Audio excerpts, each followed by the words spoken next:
Guys, तो welcome to my channel. तो आज हम लोग केमिस्ट्री का सबसे पहला chapter that is your chemical reactions and equations को पढ़ने वाली हैं। ठीक है, हम लोग क्या करेंगे एक्चुअली यहाँ पर एनसीईआरटी को रीड करेंगे, क्योंकि आपके मोस्ट ऑफ द क्वेश्चंस क्या होता है, हर बार ज़रूरी नहीं है कि प्रीवियस ईयर क्वेश्चंस वही रटे रटाए क्वेश्चंस आए। ठीक है, रीज़निंग आना आपको बहुत ज़रूरी है। तो एक एक चीज़ क्लियर करने के लिए ऑब्वियसली आपको एनसीईआरटी पढ़नी पड़ती है। और इससे क्या होता है, जैसे आप रीड आउट करना शुरू करेंगे तो वैसे आपकी रीडिंग जो है वो भी बहुत ज़्यादा जो है वो काफ़ी सुधरेगी। और सुधरने के साथ साथ क्या होगा कि आपको बुक्स पढ़ने का तरीका समझ आएगा कि बुक्स कैसे पढ़ते हैं। ठीक है, ताकि आप इनसे अलावा बहुत सारी खूबसूरत जो किताबें हैं वो आप पढ़ सके, उनके बारे में जान सके और बहुत ज़्यादा एजुकेशन जो है, बहुत ज़्यादा नॉलेज जो है वो गेन कर सके। ठीक है, तो इसीलिए किताबों को पढ़ना जो है बहुत ज़रूरी है। तो मेक श्योर तुम लोग रीड आउट करो इस चैप्टर को, एक एक लाइन को पढ़ो। इट इज़ नॉट अबाउट कि तुम्हारा बहुत ज़्यादा टाइम कंज्यूमिंग है या नहीं, बट इन फ्यूचर जो है वो आई थिंक सो ये किताबें जो है, इन किताबों के अलावा भी तुम्हें बहुत सारी किताबें पढ़नी चाहिए, ताकि जो तुम्हारा माइंडसेट है वो ग्रो हो। ठीक है, और बहुत सारे अमेजिंग आइडियाज़, बहुत सारे क्रिएटिव थिंग्स जो है वो तुम्हारी लाइफ में ऐड अप हो। ठीक है, तो let us continue this chapter. सबसे पहले हम लोग देखते हैं कि राइटर, देखो एनसीईआरटी वाले क्या करते हैं, कंसिडर करो, कहते हैं एक सिचुएशन। ठीक है, आप जो भी तुम्हारी डेली लाइफ में ये सब चीज़ें हो रही हैं, सब चीज़ें देखते हो तुम डेली लाइफ में, फील करते हो। ठीक है, तो कहते होता क्या है, देखो जैसे मिल्क को अगर तुम किसी रूम टेम्परेचर के ऊपर रख देते हो समर में, ठीक है, और क्या हो जाता है, दूध फट जाता है। जैसे दूध फट जाता है तो आप लोग पनीर बना लेते हो, वही है ना, कोई लोग पनीर बना लेते हैं, या कोई लोग, ज़्यादातर लोग फेंक देते हैं कि भाई ख़राब हो गया, अभी इसका कुछ नहीं होने वाला, है ना। या कोई आयरन, ठीक है, आयरन मतलब कोई तवा हो सकता है, कोई पैन हो सकता है, कोई नेल मतलब कील, ठीक है, हो सकता है। अगर वो एक्सपोज हो जाए मतलब उसके ऊपर जंग लग जाए। ठीक है, जंग लगने से क्या होता है कि ये जो कील है ना तुम्हारा, ये एक्चुअली जैसे सपोज यहाँ से जंग लगना शुरू हो गया। ठीक है, तो ये जो कील है ना, यहाँ से ये आधा होगा, फिर आधा होगा, या आधा होगा, फिर आधा होगा, तो ऐसे ऐसे ये कील जो है वो ख़त्म होना शुरू, एक्सपोज होना शुरू हो जाएगा, ख़त्म होना शुरू हो जाएगा। ठीक है, तो ह्यूमिड एटमॉस्फेयर में ये ज़्यादा पॉसिबिलिटीज़ होती हैं। ठीक है, ग्रेप्स का फर्मेंटेड होना, ये तुमने सुना होगा कि भाई ग्रेप्स को फर्मेंट करके मतलब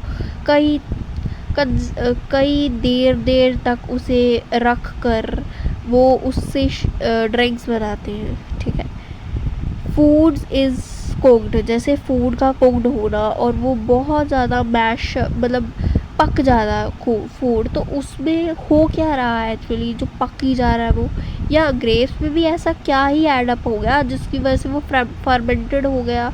और अगर हम फूड डाइजेस्ट कर पा रहे हैं, फूड को डाइजेस्ट कर पा रहे हैं, तो ये डाइजेशन में हो क्या रहा है जिसकी वजह से हमें खाना पच ही जा रहा है, कुछ हो रहा है अंदर, और कुछ हम मिस कर रहे हैं। तो वही आज हम लोग पढ़ेंगे। ठीक है, रेस्पायर करते हैं, हम सांस लेते हैं, ये सारे केसेस को हम लोग पढ़ेंगे। ठीक है, आगे देखिए, कहता in all the above situations, इन सारी सिचुएशंस में the nature and their identities of initial substances की क्या हो रही है, चेंज हो रही है। मतलब तवा ना रहकर खुरा हुआ तवा बन गया, ग्रेप्स की तरह नहीं रहकर फर्मेंटेड हो गए, ख़राब से लगने लग पड़े। अब वही अगर हम, जैसे आप ग्रेप्स को बहुत ज़्यादातर रहने दो तो वो ब्राउनिश होना शुरू हो जाएंगे और बहुत ज़्यादा देर तक वो स्मेल मारना शुरू हो जाएंगे। बट नहीं, जो शराब पीते हैं वो सब कुछ यही तो पीते हैं, ग्रेप्स का फर्मेंटेड हुआ जूस। और इसलिए तो उसे शिनचैन में क्या आता है, जूस पी रहे हैं हम लोग। तो वही जूस क्या है, सड़ा हुआ तुम लोग पीते हो और कुछ नहीं पीते हो, ठीक है। चलो आगे, we have already learn about, हम लोग फिज़िकल चेंज 9th क्लास में हम फिज़िकल चेंज केमिकल चेंज पढ़ चुके हैं।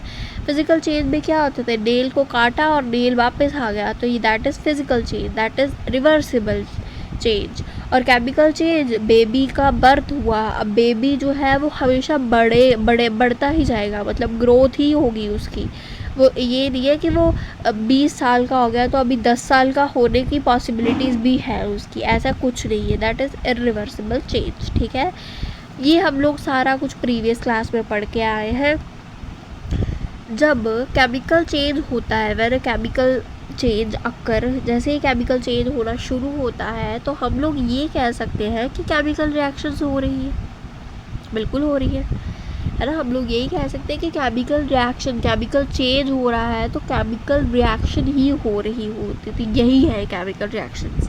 जहाँ पर केमिकल चेंज हो और वही हम लोग क्या कहते हैं, उसी को हम लोग क्या कहते हैं, केमिकली रिएक्शंस हो रही है, रिएक्ट हो रही होती है चीज़ें, है ना। ए है प्लस बी है और हमें कुछ ए बी का प्रोडक्ट दे रहा है, मतलब दोनों का, ये भी मिल रहा है और ये भी मिल रहा है, तो दोनों हमें प्रोडक्ट में मिल रहे हैं, ठीक है। तो यही क्या होती है, केमिकल रिएक्शंस होती है, ठीक है। We may prefer, we wondering as to what is actually mean by the chemical reactions होता, बट पर फिर भी हम जानना चाहते हैं कि होती क्या है। हाउ डू हम हमें कैसे पता चलेगा कि कोई केमिकल रिएक्शंस हो रही है, हम कैसे देख के पहचानेंगे कि कोई केमिकल रिएक्शन हो। कुछ तो हमें हिंट मिलना चाहिए ना कि हम कह सकें कि ये केमिकल रिएक्शंस ही हो रही है ना। लेट अस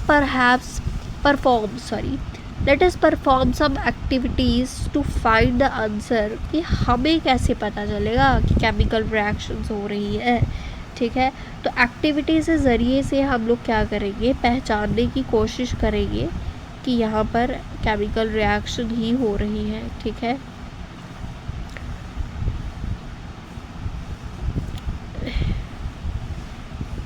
ठीक है, एक्टिविटी के ज़रिए हम पहचानने की कोशिश करेंगे कि यहाँ पर क्या हो रही है, केमिकल रिएक्शन हो रही है। ये हमें कैसे पता चलेगा, ये सारे सवालों के जवाब ढूंढने के लिए हम ये एक्टिविटी पढ़ेंगे पहली, ठीक है।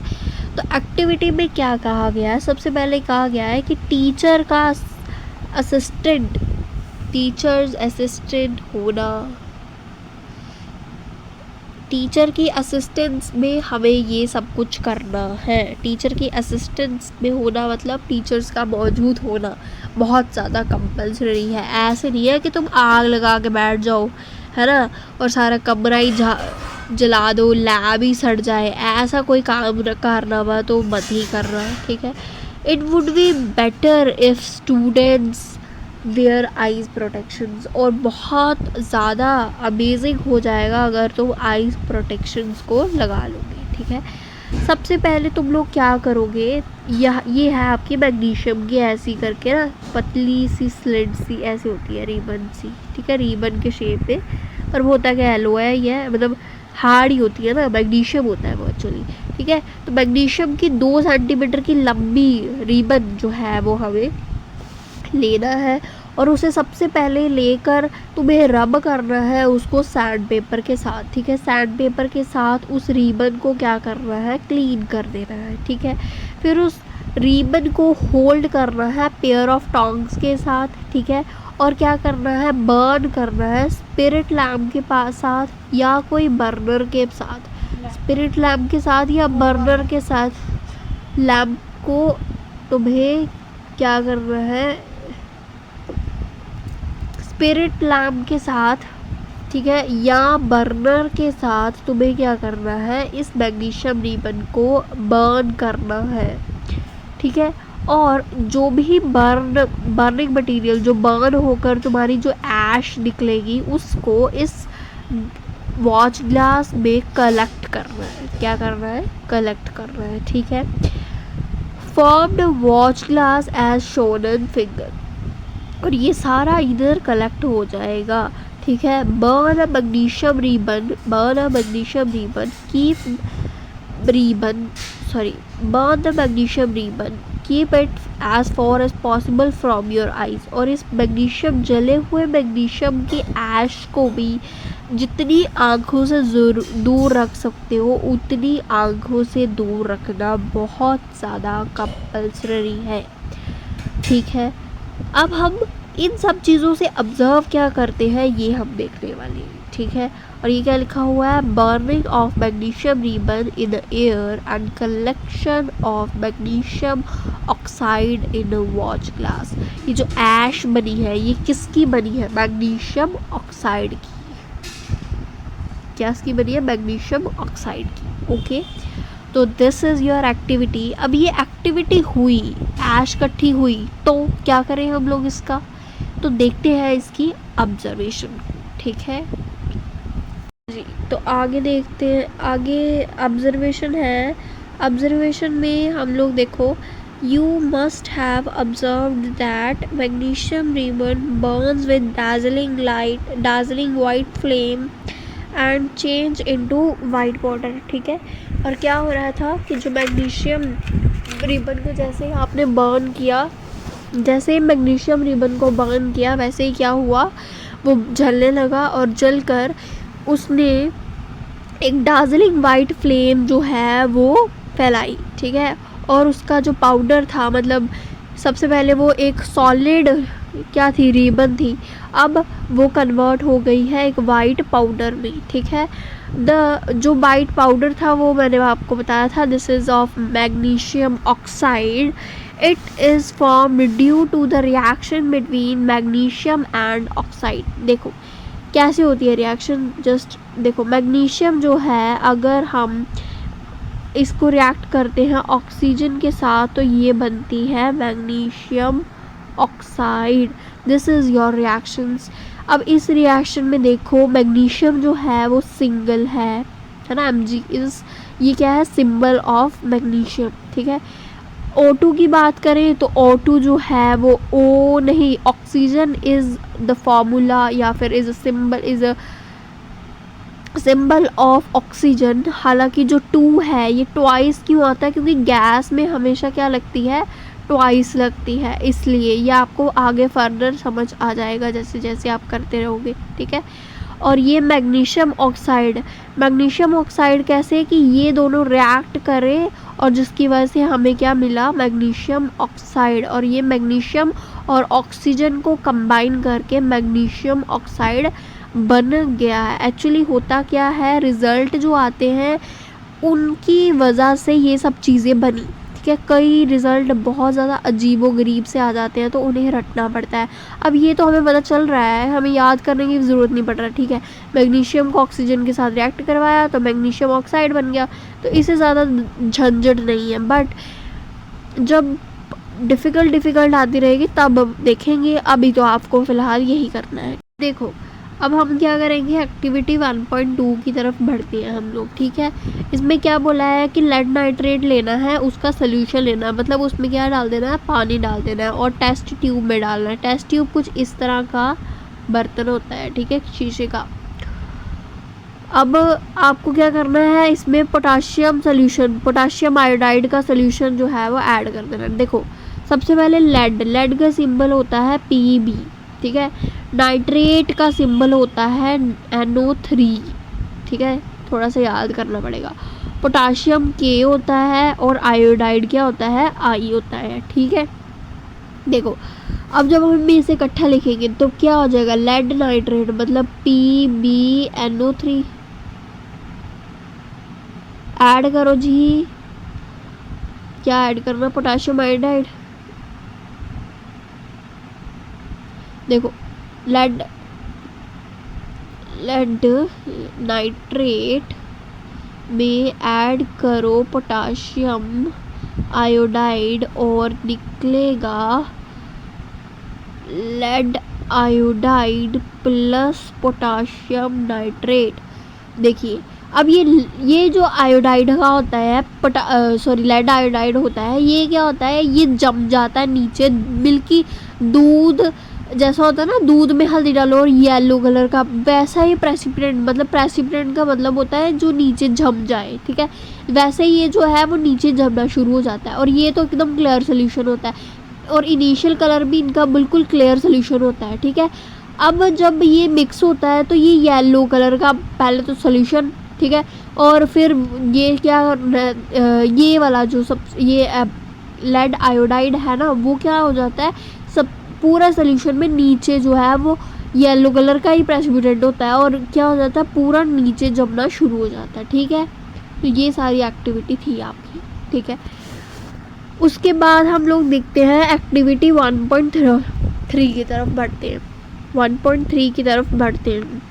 अब देखिए इसमें क्या है, कहता टेक जिंक ग्रैनुअल्स इन कॉनिकल फ्लास्क, ठीक है। जिंक के ग्रैनुअल्स का मतलब होता है एक्चुअली जिंक कुछ कटोरी टाइप, मतलब पापड़ियाँ खाई हुई है तुम लोग ने, वैसे ही होती है जिंक ग्रैनुअल्स, ठीक है। पापड़ियाँ ऐसी वाली पापड़ियाँ जो होती है, मतलब ऐसी, और फिर ऐसे कटोरी से बनी होती है, ये वाली पापड़ी खाई हुई है ना, डूंगी डूंगी सी होती है, इधर इधर ऐसे, ठीक है, वैसे होते हैं ये zinc granules. Zinc granule in conical flask, conical flask कुछ ऐसा बर्तन, ऐसे बर्तन होता है, just like that, this one is conical flask. Now conical flask ले लो या टेस्ट ट्यूब ले लो, एज योर विश, ठीक है। अब आपने चीज़ के हिसाब से बर्तन लेने होते हैं, तो as your wish whatever you want to take you can take, ठीक है। वैसे होते हैं ये zinc granules. Zinc granule in conical flask, conical flask कुछ ऐसा बर्तन, ऐसे बर्तन होता है, just like that, this one is conical flask. Now conical flask ले लो या टेस्ट ट्यूब ले लो, एज योर विश, ठीक है। अब आपने चीज़ के हिसाब से बर्तन लेने होते हैं, तो as your wish whatever you want to take you can take, ठीक है। ऐड करना है डिल्यूटेड हाइड्रोक्लोरिक, तो ये जो डिल्यूट का मतलब होता है जिसमें पानी की मात्रा ज़्यादा होता है, और ये कंसनट्रेटेड नहीं होता, कंसनट्रेटेड होता है जिसमें हमेशा कल्ला HCl हो, मिनट में ही जला सकता है सब कुछ। बट जब हम डिल्यूट कर लेते हैं, हम लोग ज़्यादातर डिल्यूट ही यूज़ करते हैं, क्योंकि बच्चों को देना होता है। सॉरी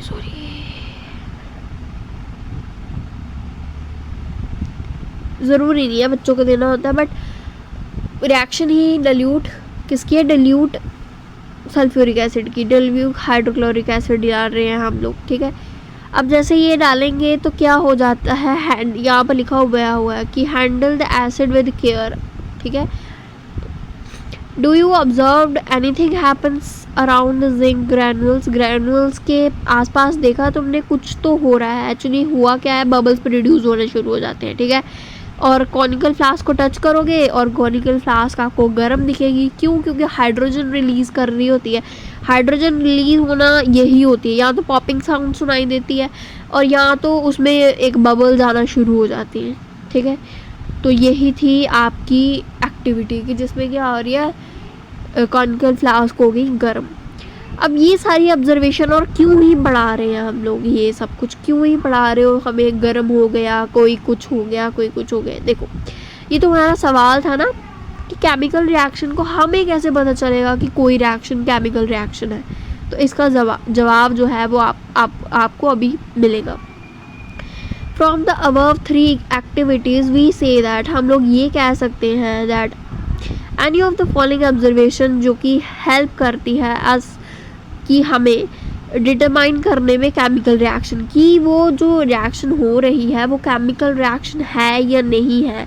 सबसे पहले हमें पता चलता है चेंज इन स्टेट। अगर कोई भी चेंज स्टेट में चेंज बदलाव आ रहा है तो वहाँ से हम पता चल जा सकते हैं। चेंज इन कलर, अगर कलर में कोई बदलाव आ रहा है तो वहाँ से हमें एवोल्यूशन ऑफ गैस, मतलब जो गैस अगर निकल रही होगी, जैसे हाइड्रोजन निकल रही थी, है ना।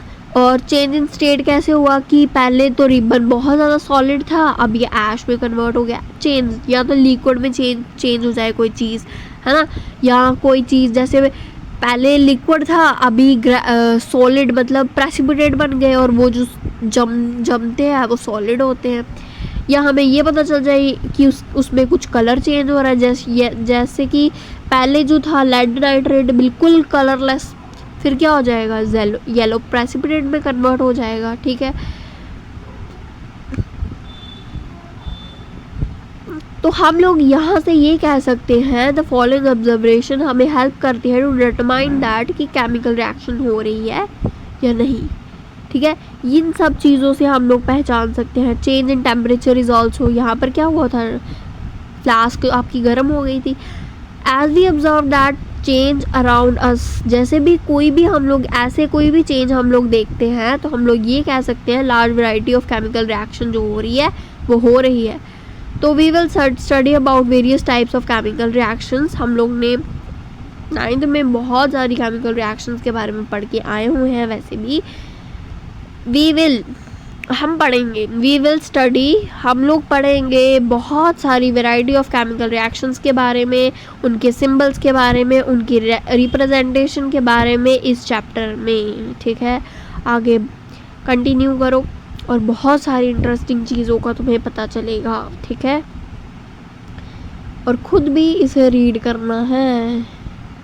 ठीक है, जो भी डिफ़िकल्ट शब्द होते हैं उसे ढूंढने की कोशिश करनी है। ठीक है, और वैसे भी तुम्हें इतनी औखी शब्द है नहीं है जो तुम्हें पता नहीं चल रहे।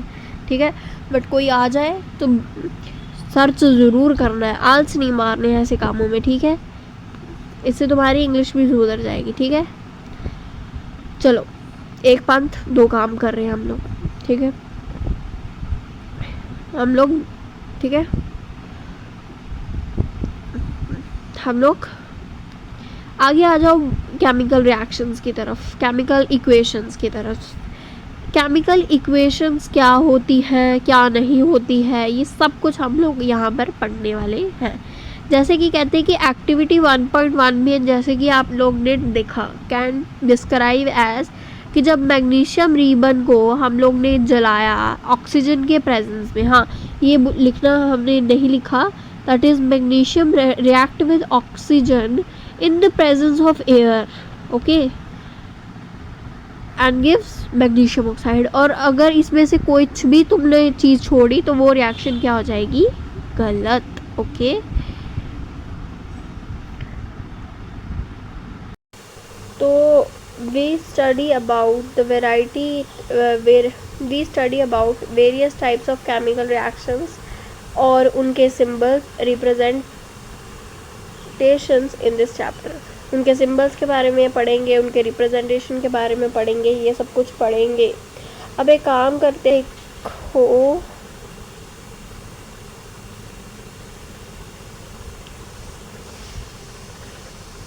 अच्छा अब देखो chemical reactions, chemical equations, activity 1.1 में हम लोग ने डिस्कस करा है जब मैग्नीशियम रिबन बर्न होती है ऑक्सीजन के प्रेजेंस में तो वो क्या करती है, कन्वर्ट हो जाती है मैग्नीशियम ऑक्साइड। ये तो मैं बताया था, magnesium is reacted with oxygen twice.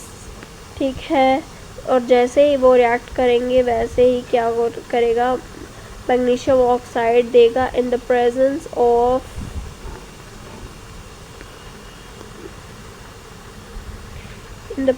Of air. ठीक है, अब देखो इन द प्रेजेंस ऑफ एयर ये सब कुछ हो रहा है, तो होता क्या है कि जो आग है in the presence of air ही लगती है। जैसे तुम लोग ने बचपन में कैंडल वाला एक्सपेरिमेंट किया होगा कि कैंडल जो है वो तभी, कैंडल जो थी, ठीक है, कैंडल जो थी ये तभी जल पा रही थी जब इसके ऊपर ग्लास नहीं था, पर जैसे हम लोग ने इसको ग्लास से ढक दिया, एकदम ढक दिया, ठीक है, तो ये जो कैंडल का फ्लेम है ये क्या नहीं रहेगी, ठीक है। तो ये एक्सपेरिमेंट ये बताता है कि बिना एयर के, बिना ऑक्सीजन के प्रेजेंस के बिना कंबशन, मतलब आग, कंबशन किसे बोलते हैं, आग लगना is known as combustion, combustion नहीं हो सकता, ठीक है। तो in the presence of oxygen ये सारी रिएक्शन जो है ये हो रही है, ठीक है। आगे देखो, the descriptions of chemical reaction in this sentence forms is quite long. तो जो केमिकल रिएक्शंस का, the descriptions of chemical reactions, ये डिस्क्रिप्शन देना केमिकल रिएक्शंस का कि सबसे पहले देखो मैग्नीशियम को सबसे पहले देखो हम लोग ने उसको सैंड पेपर के साथ साफ़ किया, फिर हम लोग ने क्या करा, फिर हमने उसको जलाया, फिर हमने फलाना किया, फिर हमने ऐसा किया। ये सारा डिस्क्रिप्शन देना ना बहुत ज़्यादा लंबा हो जाना था हर एक रिएक्शंस में। तो हम लोग ने क्या करा, एक शॉर्ट फॉर्म निकाली जिसमें हम लोग क्या करते थे, सिर्फ वर्ड इक्वेशंस को लिखते थे, ठीक है। वर्ड इक्वेशन मतलब जैसे मैग्नीशियम को पूरा स्पेलिंग लिख दिया, ऑक्सीजन का पूरा स्पेलिंग लिख दिया, और मैग्नीशियम ऑक्साइड का पूरा स्पेलिंग लिख दिया, इसको लिख दिया रिएक्टेंट होता है, और यहाँ पर लिख दिया कि प्रोडक्ट होता है, और ये होती है वर्ड, ये होती है आपकी वर्ड फॉर्म, ठीक है, ये होती है आपकी वर्ड फॉर्म। तो वर्ड फॉर्म में हमारी जो है वो इक्वेशन आ गई, ठीक है। इस फॉर्म में लिखना कहते थोड़ा सा आसान हो रहा था, बट फर्दर ऑन क्या हो गया, सिंबल्स आ गए, ठीक है। आगे देखो, the substance that undergo chemical change, और जिन सब्सटेंसेस में केमिकल चेंज आए इन द रिएक्शन, जैसे कि 1.1 में इनमें, ठीक है, जैसे कि मैग्नीशियम और ऑक्सीजन, जैसे ये मिले और ये क्या हो गए, चेंज हो गए और एकदम जुड़वा भाई मतलब एक हो गए, है ना। दो आदमी थे और जब दो आदमी मिक्स हो गए तो क्या बन जाएंगे, एक बन गए। तो वही जो कहता सब्सटेंसेस में केमिकल चेंज आया रिएक्शन के बाद, मतलब इन दोनों में केमिकल चेंज आया रिएक्शन के बाद कि ये दोनों इकट्ठे हो गए, वो क्या हो गए, जो जिनमें चेंज आ रहा है सबसे पहले जो कन्वर्ट हो गए हैं उन्हें क्या कहेंगे, are the reactant. And the new substances that is magnesium oxide, जो कि फॉर्म हुआ है रिएक्शन के दौरान, जो कि प्रोडक्ट है, a word equation shows change of reactions to products through an arrow. हम लोग क्या करते हैं, वर्ड इक्वेशन शो होती है,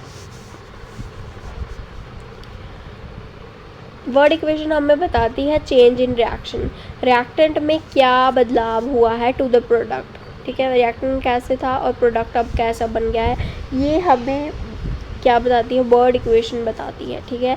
थ्रू एन एरो, जो कि हम एरो प्लेस करते हैं उनकी तरफ, ठीक है। The reactant are written in the left hand side, और जो प्लस विद प्लस साइड, और सिमिलरली प्रोडक्ट भी हम लोग लिखते हैं राइट RHS में, राइट हैंड साइड में विद द प्लस, अगर आपके जो प्रोडक्ट है वो एक से अधिक है तो, ठीक है।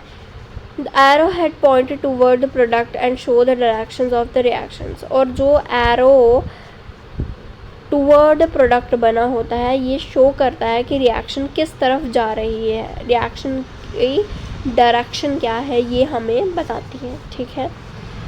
Hope you understand this point clearly, ठीक है। आगे हम फर्दर कंटिन्यू करते हैं, ठीक है।